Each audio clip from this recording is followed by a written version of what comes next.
This is Zip Tie Visuals, and I'm Rim 1700, here to give my perspective from an artist's point of view on trending topics at hand.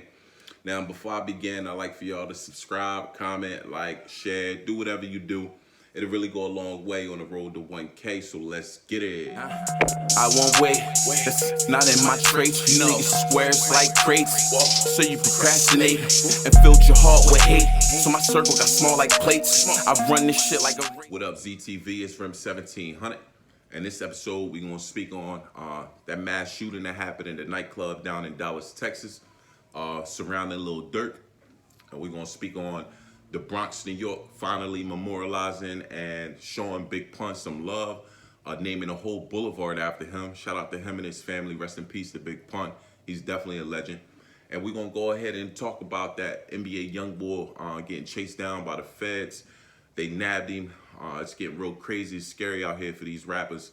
As an artist, you feel me? It makes me not even want to pursue getting in the game and just stay independent because I'm good on that. I did my street shit, and you know what I mean? I'm trying to leave that alone. That's in the past, for real, for real. But let's get right into it. This first topic, I want to shout out allhiphop.com for this. Shout out to them. But Lil Durk addresses mass shooting at the nightclub that injured 7 and killed 1. All right. The police in Dallas, Texas are on the hunt for a gunman who shot up an after party featuring Lil Durk, what could be labeled as a mass shooting. Now, Lil Durk was hosting an after party at Prime nightclub when police responded to an emergency call about an active shooter. By the time the cops arrived, 7 people were shot and a 21-year-old woman was killed. Now that's crazy, man. You got dudes out here just blinking at crowds, killing women, killing children. You feel me? Where I came from, women and children off limits, man. Women and children off limits. That shit dead, man. These young dudes, man, y'all don't know how to act out here in these streets, man. You feel me? Until them feds come, until somebody come and put you under, man. Watch how y'all move, man. Watch how y'all move, for real, for real. Now, the cops believe an argument in front of the club led to the shooting. Lil Durk denied the shooting had anything to do with him or the after party. And this is his quote.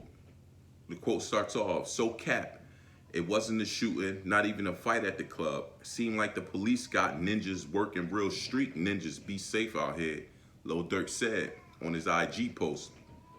Now, the cops are on the hunt for 2 suspects, one man who attempted to calm the shooter down and the active gunman himself. So far, the police have yet to make an arrest in the latest high-profile shooting involving a rapper. Now, I want to say this, man. We got so much going on in this country right now, and they're trying to take our Second Amendment rights away from us so we can't protect ourselves. And dudes is out here nilly-vanilly out here just shooting up clubs, shooting out, and you feel me, making it hard for people who can legally bear arms, you feel me? Not to say that everybody shouldn't have that right, but that right is to protect yourself, not to be out here shooting the innocent, just shooting up clubs and shit for clout. That's stuff I never got down with, stuff I never will get down with. And to Lil Durk, I want to tell you, hold your head, man. Watch your surroundings, man. It's been a lot going on around that OTF and Lil Durk, man. Rest in peace, King Von. I rock with OTF, and I rock with them the long way because I fuck with Durk music, and I fuck with his movement, where he came from, how he did his thing, how he got out of there. But you left the hood, and you still bringing the hood with you, man. That thing is it's surrounding you, man. You feel me? Keep the people that is close to you, keep them out of harm's way, and you stay out of harm's way, man. There's no reason to keep moving the way you're moving. You a target right now. If somebody in the streets ain't trying to kill you, the feds is gonna get you. You feel me? Look what just happened at NBA Youngboy. Look what just happened. Look what happened to him. That's one of your ops. Look what happened to him. The feds got him off the street. And best believe he probably gonna get hit with that RICO. And that's something you need to dodge as well, man, because they'll take your life from you. You might not be in the ground dead from somebody shooting you, one of your ops killing you, but the feds will take your life when they give you 50 years. You feel me? Your pops already done did, I don't even know how many years. He just got out. He been locked up your whole life. So take heed to that, man. Shout out OTF. Lil Durk, keep doing your thing. Now on to the next. I was a youngin' when Big Pun died, and I actually remember how hard it hit the city from where I'm from. Camden, New Jersey, because it's a lot of, Puerto Ricans, Boricuas, big Hispanic culture in East Camden, North Camden, downtown, all over my city.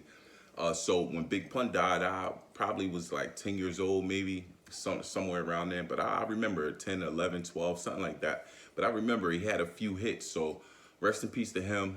You know, give a moment of silence for him because he was a legend. So yeah, this article is coming straight from Pitchfork. It's verified. You feel me? I done looked into it. So Big Pun finally was honored with the Bronx Street Corner.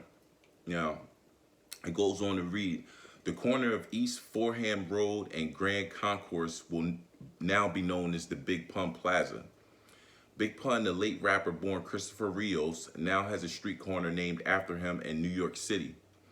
A sign designated the corner of East Forham Road and the Grand Concourse in the Bronx was unveiled yesterday, March 22nd, with Big Pun's wife and children in attendance.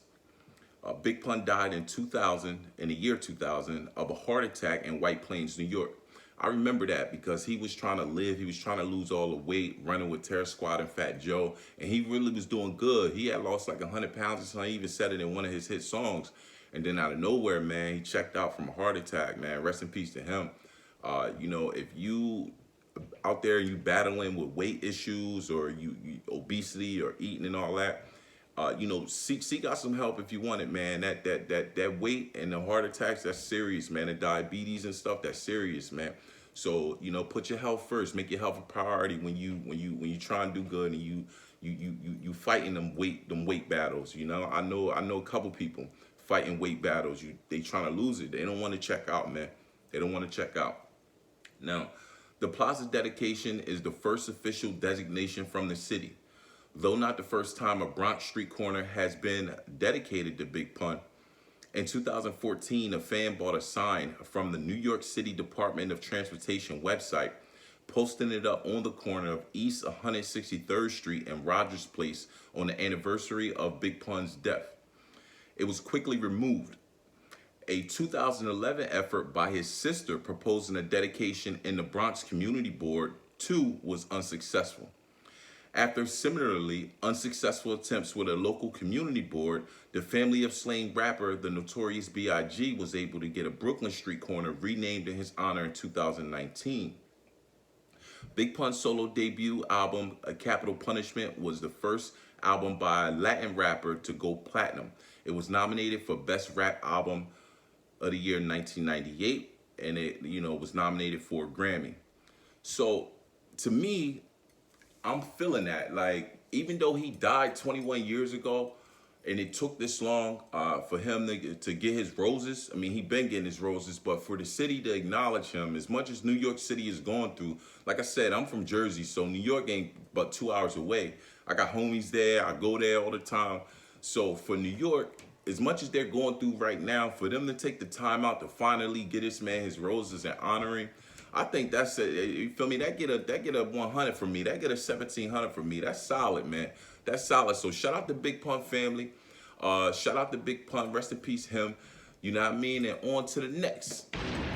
So by now, I'm sure everybody heard about it. Cause I mean, I'm not that late, but a day or so on this news. Well, I mean, all these topics, but NBA Youngboy nabbed by the feds in Los Angeles.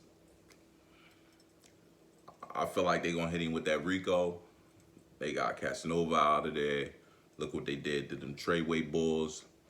They indicting so many gangs and so many dudes who just trying to live that street life and just out here reckless. It's a shame, man, especially when you made it and you rich already. You niggas is rich and you out here living a lifestyle that you don't need to live. You feel me? So, this article comes from CBS Los Angeles. It's verified, CBS. I don't want to even get them no clout, but CBS is verified. So, rapper NBA Youngboy arrested in LA, taken into FBI custody. Rapper NBA Youngboy was arrested on Monday afternoon and taken into FBI custody in the Los Angeles area. The 21-year-old rapper, whose real name is Kentrell Golden, was wanted on an outstanding warrant. At around 11 a.m., police attempted to stop the vehicle he was in while driving through Tarzana.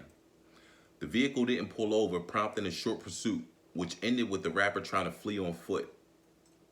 This nigga hopped out and tried to bail on the feds on foot. Rich and famous, all that. This nigga tried to get the fuck out of there.